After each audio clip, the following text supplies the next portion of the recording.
Hey everyone, it's Emma and welcome back to my channel and happy holidays. We're just gonna do a chill Q&A today and nothing crazy. So if you want to be part of Q&As in the future, be sure to hit the bell for post notifications so that you can see when I post in the community tab. I ask for questions for the Q&As on YouTube, on my Instagram stories, as well as Patreon, and patrons always get first dibs. I'm always gonna get to their questions first. If you wanna make sure that your questions are answered first, join us over on Patreon. I'm not doing anything crazy with Patreon probably until 2024, unfortunately, as we will talk about later in the video because people did ask questions about this. But if you wanna join us over there, we would love to have you. Let's just go ahead and jump right in with the patron questions. First, Miss M asks, what's next after Vegas? And I know some people ask this on Instagram and YouTube as well. It's a popular question. If you didn't know, my husband and I are both in the Air Force and we're getting out next year and we're really excited for it. I don't want to share too much right now because I don't want to jinx it, but it's looking pretty solid that we're going to be living in Spokane for 6 months, and during that time we're going to be doing SkillBridge, which is a DoD-wide program that basically allows you to get out of the military 6 months early. You're still getting paid by the military, but you're doing a free internship for someone else. So we're going to be doing a internship with Washington State Parks, and we're really excited. Now, what's after SkillBridge? What happens when we actually get out of the Air Force? We don't know yet. We're just kind of playing it by ear. We got an RV, so like we're gonna have a place to live no matter where we end up, and it really just depends on where Dan wants to work, what he wants to do, where he gets hired, sort of thing. I'm planning on making this my full-time job next October. I absolutely love making content. I love teaching people about environmentalism and zero waste living, and I want to get more involved with my local community and do more stuff I haven't been able to do because I don't do this full-time. So stuff like I want to start an eco book club. I want to do more stuff for Patreon. I want to make more YouTube videos. I want to take my blog more seriously and that sort of stuff. Oh, and then like revamp my newsletter. So I have a lot of goals for the Simple Environmentalist, and I'm excited to be able to do it full time. Hopefully. It should work out. We have a plan. Fingers crossed though. The next patron question is from Blanche. Did you consider living in another country at one point? So we actually did live in Japan for 3 years. Well, 3 years for me, 4 years for Dan. That was because of the Air Force. The Air Force took us to Japan, so I don't really like why we were living there because it was very colonizery. That being said, we absolutely loved Japan. The kindest people I've ever met. Such a safe country. I felt so safe. People always willing to accommodate us because like I didn't speak Japanese fluently, but I spoke enough to get by, and like they were super kind about me not being able to speak Japanese well. There's so much I love about Japan. I could make a whole video about that, and I've been thinking about it. Things I miss about Japan, and then like culture shocks I got when I moved back to the US. That being said, we still consider living in Japan all the time. We would probably just go work on one of the military bases like as US citizens, because getting citizenship in another country is very hard, and I don't think Japan allows you to be a dual citizen, so you would have to either give up your US citizenship or just stay there on a visa, and I'm not really sure how that works, so it's just kind of easier to go work on the military base. We have no idea what we're doing with our lives, which is fine, you know, like we don't try to take life too seriously. We try to have fun and play it by ear and go with the flow. So it's just kind of like whatever doors open for us, 10 months or so, we're just kind of gonna go with it. And if that means moving to Japan, that means moving to Japan. And there's other countries we would love to live into. We would love to live in Europe. We would love to live in New Zealand, even Canada. For right now, we have US citizenship, so it's just kind of easiest to stay here. Okay, we're gonna move on to the YouTube questions next. First up from Ashley, what is your advice on dealing with eco-anxiety and guilt? This is a good point. She said, especially due to inflation, because it makes it really hard to buy everyday products, let alone zero waste products, and I totally understand that. And then do you have any mantras or practices for curbing the guilt and anxiety the situation can cause? Yes, my mantra, I guess I tell myself, is I can't do it all. And I just have to remind myself of that. Whether that be picking up litter and I run out of room in my bag, or splurging on a cup of coffee or something because I'm having a bad day, whatever it may be, just remind yourself, you can't do it all. Unless Jeff Bezos or Elon Musk is watching this, you can't do it all, and that's fine. You choosing or you not even having access to zero waste swaps isn't going to make or break climate change. You having to choose a flight over a train because we have terrible public transportation in the US is not going to make or break climate change. And taking one flight, eating a piece of meat, using a piece of plastic isn't going to make or break anything. That being said, of course, I still encourage everybody to make changes where you can, because our small actions really do matter. Just try not to be hard on yourself. And I know that's very difficult too. Good news, I do have a full video on how to deal with eco-anxiety and guilt. You can check it out up here or down below. I want to say we cover like somewhere between 10 and 20 different tips for curbing eco-anxiety. And another big tip that I have is to find a community. And for me, that's an online community because I move so much. But if it's something in your local area, I know some schools now have like an environmental club at their school. You can try that if you're a student or in college. If you're an adult, I know how hard it is to make friends as an adult. You can simply just search for groups in your area. We're moving to Spokane, and I already was searching like Zero Waste Spokane, and I found a group. So that way I'm able to be a part of an online community and maybe even meet those people in person one day. People like that to encourage you. A really great Facebook group is Zero Waste, Zero Judgment. It's for people all around the world where you can share your zero waste wins and fails without anybody judging you. Everybody's on the same path pretty much.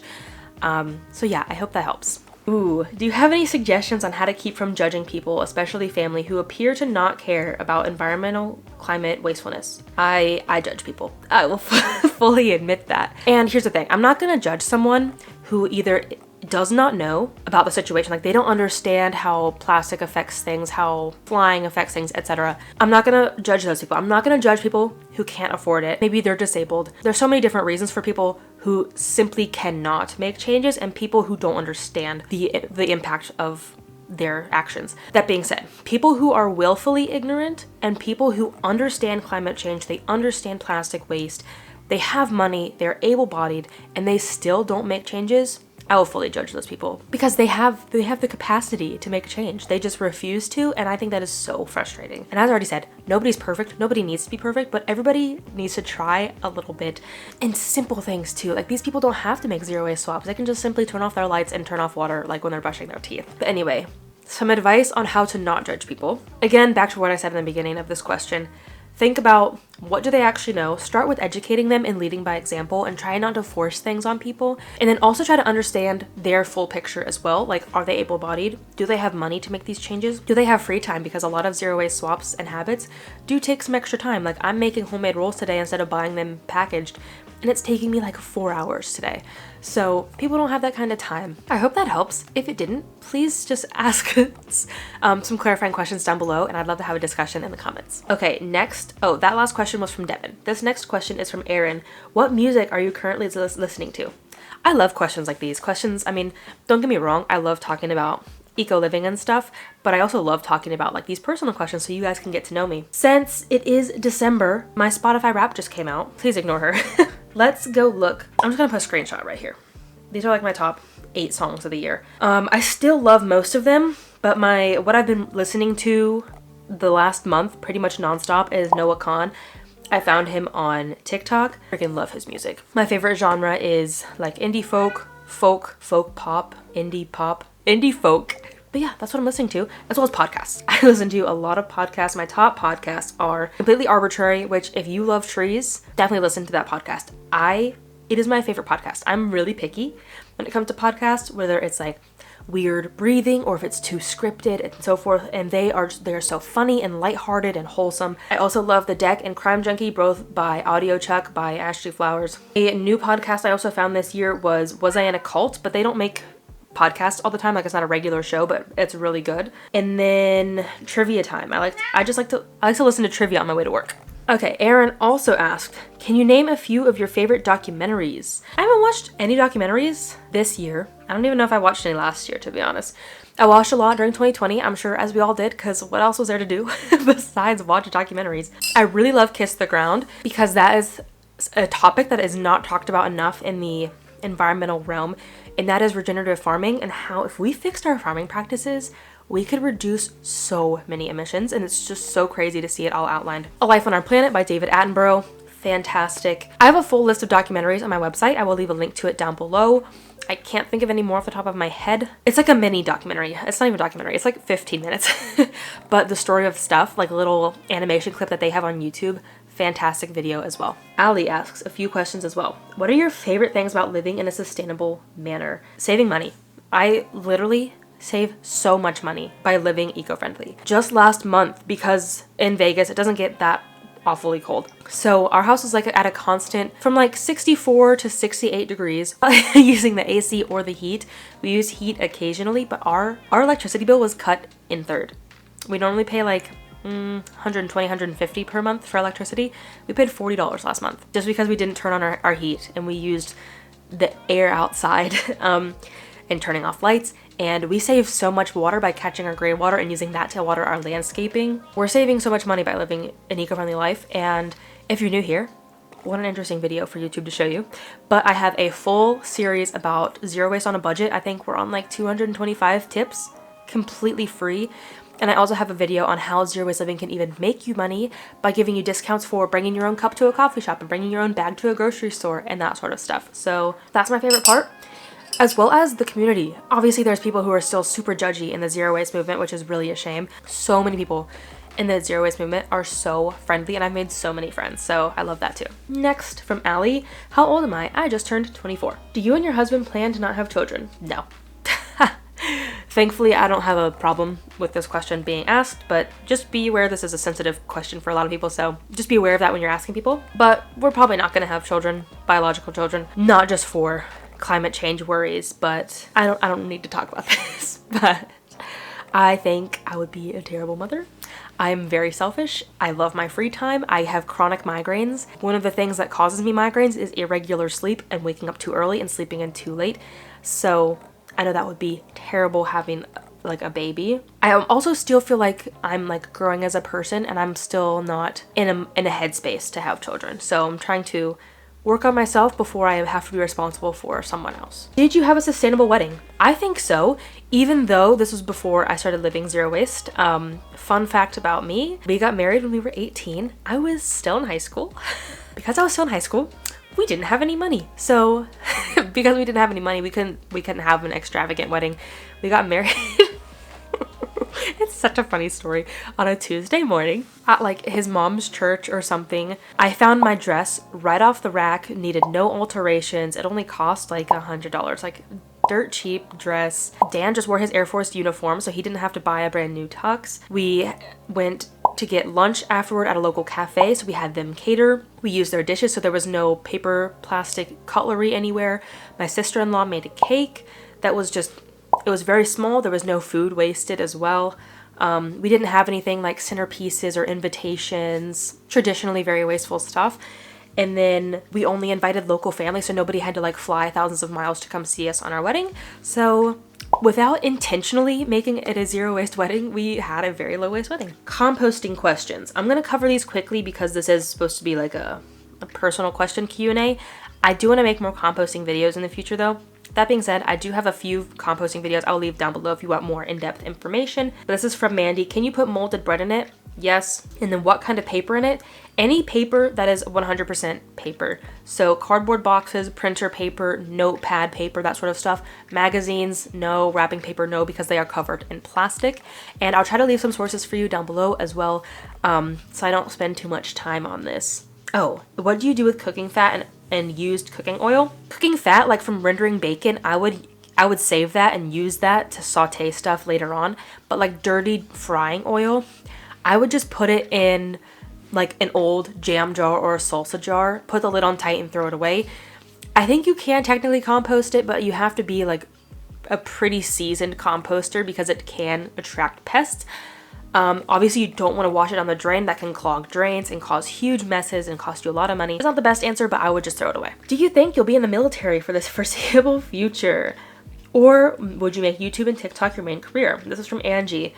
Yes, as I previously mentioned, I really want to make this my full-time gig in the future, and I have a lot of thoughts on the military. That could be a whole video that is not even related to my niche. But from day one, I was in high school. I had no idea what I wanted to do with my life. I didn't know what I wanted to study in school, and I didn't want to go into debt for a degree that I didn't want. So I'm like, well, I guess I'll join the Air Force. They give me free degrees. I never anticipated the Air Force being a full-time thing for me for the full 20 years to get your pension. It was just a stepping stone for me in life. I was able to get 2 degrees. I still have my GI Bill to get another degree. I'm going to have free healthcare for life, which is really sad that you have to join the military to get that in this country. Yeah, it's just a stepping stone for me, and I'm really excited to get out. Okay, I'm looking for sustainable clothing that is great quality. I've seen some clothing places that say they are recycled plastic. Oh, great question. Does clothing made from recycled plastic contribute to microplastics? Yes, unfortunately it does. I still strongly suggest you support the recycling industry because it is an industry.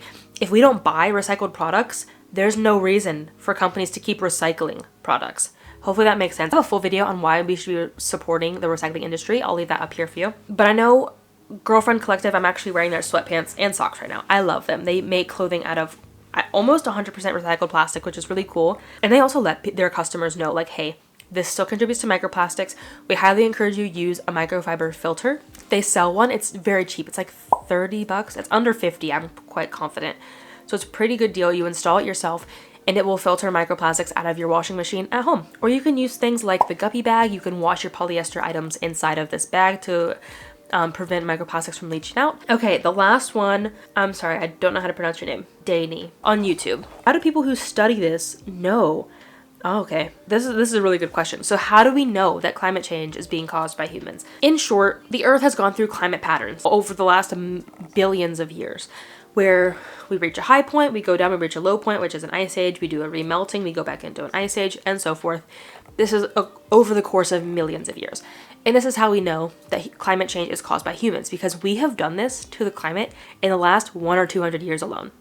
Mostly since like the 1930s and 40s, 20s, 30s, 40s. So really only the last 100 years have we seen this crazy spike in global temperature. And we're like, this obviously isn't natural. I mean, of course there's outliers too when it comes to the Earth's changing climate. Looking at graphs, it's so correlated between how much emissions we're producing and the global temperature. I do really want to do a video with my friend Ashley, who she's on TikTok. I'll leave her TikTok down below. She's actually like studying climate science, and I would love to have her on and talk about this in depth, but that's the short answer. Hopefully that helps. Definitely check out the sources below. Okay, moving on to the Instagram questions. First up from EcoRate is the methane tax from the IRA going to pave the way for a carbon tax? I really don't know. I haven't researched this much. I would like to think it is going to pave the way for a carbon tax, but that's probably a topic I need to make a full video on and actually study. So sorry I don't have a full answer for that. Next is, what are you looking forward to in the new year? I already touched on it a little bit. I'm really looking forward to Skillbridge, moving out of Las Vegas, and getting out of the Air Force. I'm so excited. I love the desert. I was gonna say I love Las Vegas, but I do not. I love the desert. I first lived in the desert in 2018 when I was in technical training for the Air Force in West Texas, and I love the desert. I thrive in the heat. I don't like humidity. I don't like rain. Absolutely love it. But if you have seen my Lake Mead videos, it's getting really scary to live here because of the water issue, and I don't know if that's going to get better. So that's a big reason why we're moving out of Las Vegas. And Las Vegas is gross. It's dirty. Recycling is terrible. There's no public transportation. Well, it's not good public transportation. So I'm really excited to move to a part of the country where those things are prioritized. Ooh, yes. Any sustainable mom accounts recommendations? Where did I write them down? Did I put them in my notes? I did. I saw this question a few weeks ago. I've been putting it in my notes. So here's a list. I'll leave them all tagged down below as well. But we have the Kate Outdoors, Farmish Tara, Free Range Rachel, and Tiny Yellow Bungalow, just to name a few. I do have a few more I will leave linked down below. And I also have a full video on how to live zero waste with kids. I will leave that linked above and below. If you're wondering why I made that video, because I don't have kids, I recruited some of my mom friends to help me answer questions. So I hope you enjoy that video. Ooh, Eco Reset Restart says, tell us about your pre-zero waste days. So I actually just finished Mary Johansson's book, and in the end she talks about how there's never really a start and an end to a zero waste journey. It's a journey, it's ongoing, and it's just a constant loop. So that being said, I don't have like a specific day that I started being zero waste, but as far back as I can remember, I've always been very eco-conscious, and I think that has to do with I grew up on a farm. We had a huge garden. I was always outside. I also grew up in like a lower middle class family. My mom was a huge penny pincher, and a lot of budgeting hacks are also very eco-friendly. So I've kind of always had a sense of living an eco-friendly life. I was always the one in my family to encourage my parents and siblings to recycle properly. I was always one to encourage carpooling, not for eco-ness, but to save money. I mean, some wasteful things that I did in my pre-zero waste days, in this one, it hurts me to say. And I've brought it up on Instagram and TikTok. I'm not sure if I've ever talked about it on YouTube before. Here's some photos. Glittered my Crocs, and I glittered a pumpkin. If you don't know what glitter is made out of, it's plastic. It's microplastics. And the biggest cringy part about this is I was like, I don't want to make a mess in the kitchen. I'm gonna do this outside. Regrets. I literally purposefully sprinkled microplastics all over the world. Yeah, that's like the biggest thing that comes to mind in my pre-zero waste days. Obviously, I also did not grow up vegan, and I was one of those people too who's like, you need meat at every meal. So I was eating so much meat before going zero waste, and you don't have to be vegan to be zero waste, but you should really reduce the amount of meat you're consuming because meat is super polluting. Yeah, so I think that's it. Again, if you have any specifics, let me know down below. And the last question from Sam is thoughts on pest control. We get scorpions and have a baby.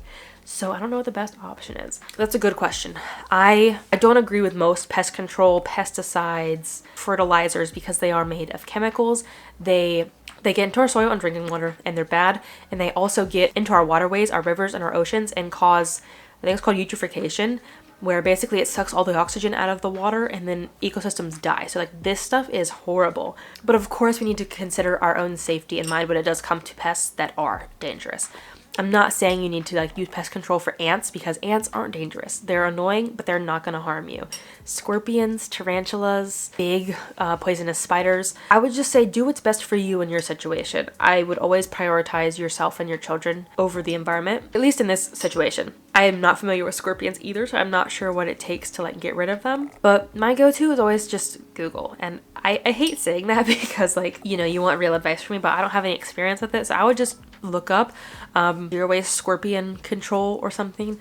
Or so you can also just join Facebook groups for your area. Maybe like if you were scorpions, you're probably in the desert, I would assume. So like for me, I would look Zero Waste Las Vegas or even like Gardening Las Vegas because gardeners deal with a lot of pests and a lot of gardeners are organic. So they probably have some advice on how to get rid of scorpions in a more natural way. Thank you so much for watching, especially if you made it all the way to the end.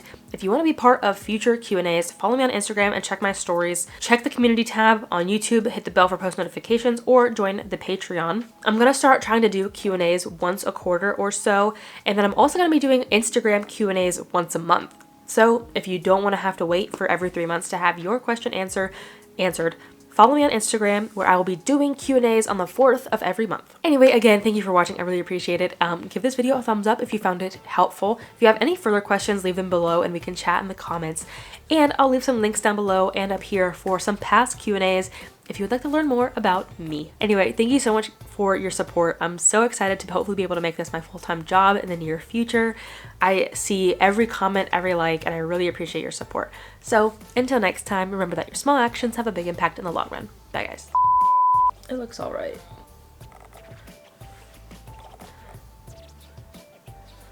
Maybe I should have decided that before I hit the record button. So if you want to be, if you want to make sure that your videos, oh my gosh, without using the AC or air conditioning, no, I have a full video on why we should be